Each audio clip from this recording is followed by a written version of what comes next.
କୁଣ୍ଡଳ ଗିରି ଗୋବର୍ଦ୍ଧନ ମଧୁର ମଧୁର ବଂଶୀ ବାଜେ ଏଇ ତ ବୃନ୍ଦାବନ।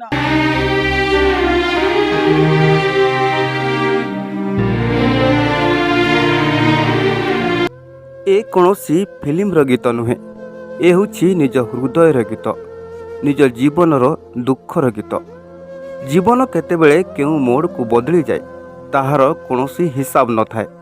ଜୀବନର ପ୍ରତ୍ୟେକଟି ମୁହୂର୍ତ୍ତ କେତେବେଳେ କେଉଁ ପରିସ୍ଥିତିକୁ ଚାଲିଯାଇଥାଏ ତାହାର ମଧ୍ୟ ହିସାବ କାହାରି ପାଖରେ ନଥାଏ। ଆଜି ଯିଏ ରାଜସୁଖ ଭୋଗ କରୁଛି, କାଲି ସେ ଭିକାରୀ ସାଜି ରାସ୍ତା କଡ଼ରେ ଭିକ ମାଗୁଛି। ସତରେ କାହା ଭାଗ୍ୟରେ ବିଧାତା କ'ଣ ଲେଖିଛି କେବଳ ସେ ହିଁ ଜାଣିଛି। ଆଜି ବି ଅନେକ ଲୋକ ଅଛନ୍ତି ଯିଏ ବେସାହାରା ଅଛନ୍ତି, ଆଉ ସେମାନଙ୍କ ଶେଷ ଠିକଣା କେତେବେଳେ ଗଛ ମୂଳ ତ କେଉଁଠି ବୃଦ୍ଧା ଆଶ୍ରମ। ଏ ଯେଉଁ ଦୃଶ୍ୟ ଦେଖୁଛନ୍ତି, ଏ ହେଉଛି ବାସୁଦେବପୁର ବାଲାଜୀ ବାସନ୍ତୀ ବୃଦ୍ଧା ଆଶ୍ରମର ଦୃଶ୍ୟ।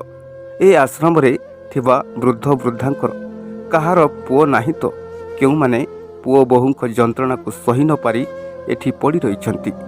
କୁଣ୍ଡଳ ଗିରି ଗୋବର୍ଦ୍ଧନ ମଧୁର ମଧୁର ବଂଶୀ ବାଜେ ଏଇ ତ ବୃନ୍ଦାବନ। ଏଇଠି ତ ବୃନ୍ଦାବନ ବୋଲି ଭାବିକି ପଳେଇ ଯାଇଛୁ। ଆଉ କୋଉଠି ଆମର ଘର ଆସିଲା? ଆମେ ଆଉ ଘର ବୋଲି କ'ଣ ଜାଣିଛୁ? ଆଉ ଘର କଥା ଭୁଲି ଯାଇଛୁ ବାବା। ଏଇଠି କାଳିଆକୁ ଆଶ୍ରୟ କରିକି ପଡ଼ିଛୁ। କାଳିଆ ଦାନା ଦେନେ ଦବ, ଦୁଃଖରେ ରଖିଲେ ରଖିବ, ସୁଖରେ ରଖିଲେ ରଖିବ, ଯାହା ଇଚ୍ଛା ତାର। ତା ଚରଣ ତଳେ ଯଦି ଟିକେ ଶରଣ ଦବ ଦବ, ନ ଦବ ଯଦି ନାହିଁ। ଘର କଥା ବା ମତେ ଆଉ ପଚାର ନା, ମତେ ଘର କଥା ପଚାର ନା ରେ ପୁଅ। ଏମାନଙ୍କୁ ନିଜ ଘର କଥା ପଚାରିଲେ ଆଖିରୁ ବୋହି ଯାଉଛି ଧାର ଧାର ଦୁଃଖର ଲୁହ। ଏମାନଙ୍କ ଦୁଃଖ ଶୁଣିଲେ ଆପଣ ବି ନିଜ ଆଖିର ଲୁହକୁ ଅଟକାଇ ପାରିବେ ନାହିଁ। ବାପା ମା ନିଜ ପେଟରେ ଓଦା କନା ଦେଇ କେତେ ଯେ କଷ୍ଟ ସହି ପୁଅକୁ ବଡ଼ କରିଥିଲେ। ଭାବିଥିଲେ ପୁଅ ବଡ଼ ହୋଇ ଆମର ଯତ୍ନ ନେବ, ଆମର ସେବା କରିବ, କିନ୍ତୁ ସେମାନଙ୍କ ସବୁ ସ୍ୱପ୍ନ, ସବୁ ଆଶା ମାଟିରେ ମିଶିଯାଇଛି। ଛାଡ଼ି ଦେଇଗଲେ ମୋ ପୁଅ ମାନେ ରାଉରକେଲାରେ ଛାଡ଼ି ଦେଇଗଲେ। ମୁଁ କ'ଣ କରିବି?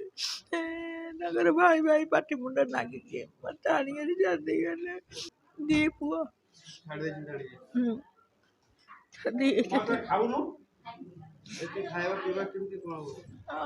ସେଇ ଭାତ ତରକାରୀ ସକାଳୁ ଜଳଖିଆ ଦିଅନ୍ତି, ରାତିରେ ଜଳଖିଆ ଦିଅନ୍ତି। ହଁ, ଛାଡ଼ି ଦେଇଗଲେ। ତାଙ୍କର ଭାଇ ଭାଇ ପାଟି ମୁଣ୍ଡ ନାଗିକି ତାଙ୍କର ସବୁ ରାଉରକେଲାରେ ରୁହନ୍ତି, ତାଙ୍କର ଆଣିକି ଛାଡ଼ି ଦେଇଗଲେ ମତେ। ମୁଁ ଆଉ କ'ଣ କରିବି?